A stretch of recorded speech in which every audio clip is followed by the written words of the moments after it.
हमें निश्चित तौर पर हम लोगों ने जैसे ये हम लोग करीब को पहले प्रमोट किए, क्या सेफ है क्या अनसेफ है, उसके बाद धीरे धीरे हैं जो टिकाऊ जो हमारा खाद्यान्न व्यवस्था है उसकी स्थिति कैसे को लगता है कि सर जाते हुए आप अपने 10 मिनट में। मैं दिनेश श्रीवास्तव, आप देख रहे हैं आपका अपना एडी लाइफ।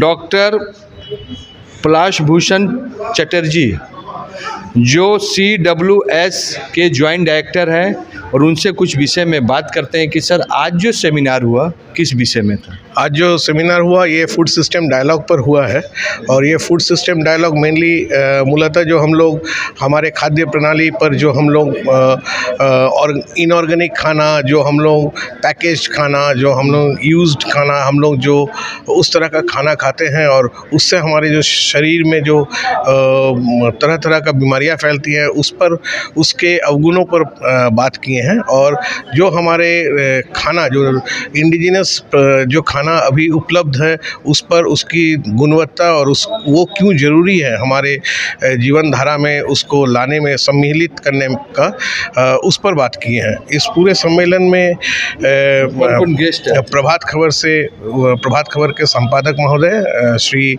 संजय मिश्रा जी आए थे, DAO आए थे, सरकारी पदाधिकारी आए थे, बिरसा कृषि विश्वविद्यालय से वहाँ के प्रोफेसर आए थे, KVK के लोग आए थे। इसके अलावा जो ओपिनियन बिल्डर्स हैं, जो पब्लिक रिप्रेजेंटेटिव हैं वो आए थे। और सबसे अच्छी बात है कि इस पूरे विषय को के लिए शुभकामना दिए हैं हमारे यहाँ के झारखंड राज्य के कृषि मंत्री श्री बादल पत्रलेख जी, जमशेदपुर के सांसद श्री विद्युत वरण महतो जी और यहाँ के जो विधायक महोदय हैं सरयू राय जी, उन्होंने काफ़ी हमको पर्सनली काफ़ी ये किए थे, इनकरेज किए थे कि हम इसको आगे कैसे ले जाएं। और बादल पत्रलेख तो अपना वीडियो मैसेज भी भेजे हैं कि क्योंकि अभी सत्र चल रहा है विधानसभा का तो वो आ नहीं पाए, तो वो वीडियो मैसेज भेजे हैं और शुभ संदेश का कि इस पे हम लोग ये शुभ कार्य को हम लोग अच्छे से कर सकें। और हमारे यहाँ के जो महोदय हैं, सांसद महोदय हैं, उन्होंने भी हमें पर्सनली शुभ संदेश भेजे हैं। सर ये जो आपकी सेंटर है जो CWS जो है ये क्या काम करती है और कितना साल? CWS 1959 में गांधीग्राम में शुरू हुआ था, बाद में ये 1992 में रजिस्टर्ड हुआ है और ये अभी देश के 6 राज्यों में काम कर रही हैं। देश में के 6 राज्य मतलब तमिलनाडु, तेलंगाना, आंध्र प्रदेश, ओडिशा, झारखंड, बिहार। और हम लोग मूलतः न्यूट्रिशन सेंसिटिव NSIFs पर काम करते हैं, nutrition sensitive integrated farming system पे काम करते हैं, हम लोग लाइवलीहुड पे काम करते हैं और हम लोग गवर्नेंस, वुमेन एम्पावरमेंट पे काम करते हैं। सर हमने देखा कि बहुत बड़ी प्रोग्राम जिसमें बड़े बड़े डेलीगेट आए थे और पूरी प्रोग्राम में हर जगह बैनर आपके इंग्लिश में थे। जो किसान जो है वह हिंदी में समझते हैं और रीजनल में हमने एक भी जगह आपको हिंदी में नहीं देखा। ऐसा क्योंकि जब तक किसान के पास उसके भाषा में नहीं जाएगा तो इतने बड़े विषय कैसे समझेंगे? हम लोग यहाँ पे सेंटर फॉर एक्सेलेंस में चूँकि ये ओपिनियन बिल्डिंग और एडवोकेसी का भी एक हिस्सा था तो हम लोगों ने अंग्रेजी में किया था।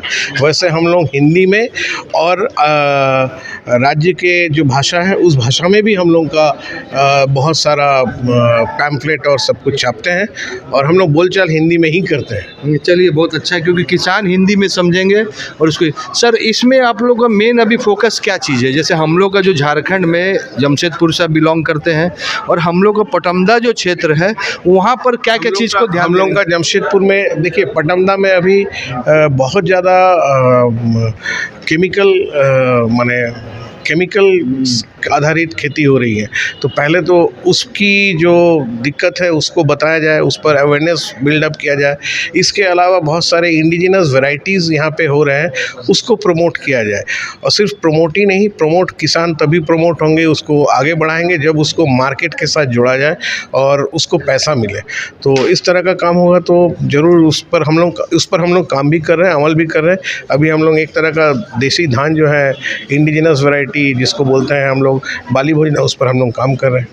सर देखा जाए तो अमित महतो जी से मैंने इंटरव्यू लिया, उन्होंने उनकी पूरी टीम लगा हुआ है जैविक खेती पर, लेकिन उनके पास एक तो इंटरव्यू लेते समय उनके पास प्रॉब्लम हमने जाना कि जब वो साक्षी बाज़ार में आता तो जो कस्टमर होता है, कंज्यूमर हो, तो समझ ही नहीं सकते कि जैविक क्या है। नहीं, मेरा पहले बात सुन लीजिए। तो हम चाहेंगे कि सर ऐसा प्लेटफॉर्म तैयार करने के लिए आप लोग क्या करेंगे? साक्षी बाज़ार में देखिए, कंज्यूमर अवेयरनेस को करने के लिए हम लोग का रोल है, लेकिन आप लोग का रोल सबसे बड़ा है। कंज्यूमर को आप जितना जल्दी रीच कर सकते हैं उतना रीच हम लोग नहीं कर सकते हैं, जो मीडिया जितना जल्दी रीच कर सकता है। आप भी हमें मदद करें कंज्यूमर को रीच करने के लिए, और कंज्यूमर को बताएं कि ये हम लोग जो ऑर्गेनिक और इनऑर्गेनिक के भेद, और साक्षी बाज़ार में कभी कभी आप लोग भी कुछ ऐसे कुछ कीजिए जिससे मीडिया की तरफ से, जिससे लोग अवेयर हो जाए कि ऑर्गेनिक और इनऑर्गेनिक के छोटे छोटे पहल आप ले लेंगे तो ज़्यादा आप लोग का पहुंच होगा। या आपके चैनल के माध्यम से लोगों पर एक दो बार सेमिनार या ऐसा कुछ करवाए तो लोग जान जाएंगे। चलिए, आपका सहयोग रहा तो ज़रूर कराएंगे। लेकिन सर ने बहुत बड़ी बात कहा कि कस्टमर को अवेयरनेस की ज़रूरत है, और हमारे भी चैनल ज़रूर भरसक कोशिश करेगा कि आप जो फ्रूट खा रहे हैं, चाहे ब्रेकफास्ट में खाएं, लंच में खाएं, चाहे विदेश में खाएं, राज्य में खाएं, होटल में खाएं, उसमें ये चीज़ का ज़रूर ध्यान दीजिए कि वह जैविक है कि नहीं। पूरी सिस्टम 4 राज्य में 6 राज्य में इनकी काम हो रहा है, और इनके बहुत डेमो भी अब हमने देखा है कि वो उस फ्रूट जो जैविक खेती से रिलेटेड है। और जैविक खेती सिर्फ कॉन्फ्रेंस और मीडिया का पार्ट नहीं है, यह आम लोगों के जीवन से इंटर कर चुका है। अगर इसको नहीं रोका गया तो आने वाले जनरेशन आपको भुगतेगा और इसका सवाल का जवाब भी मांगेगा। तो बहुत अच्छा कॉन्फ्रेंस कि आपके साथ पूरे टीम था, जिसमें बिरसा कृषि अनुसंधान केंद्र से भी आए थे। एकेडमिक्स, इस पूरे कॉन्फ्रेंस में एकेडमिक, रिसर्चर, सरकारी तंत्र, जो और पॉलिसी किसान भी थे। पर्सपेक्टिव, किसान, ओपिनियन बिल्डर, सभी तबके के लोग थे।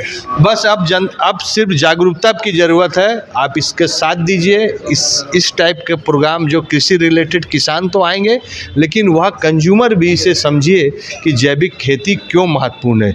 एडी लैब का वीडियो को लाइक कीजिए, चैनल को सब्सक्राइब कीजिए। एडी लैब की पूरी टीम की ओर से सभी को धन्यवाद।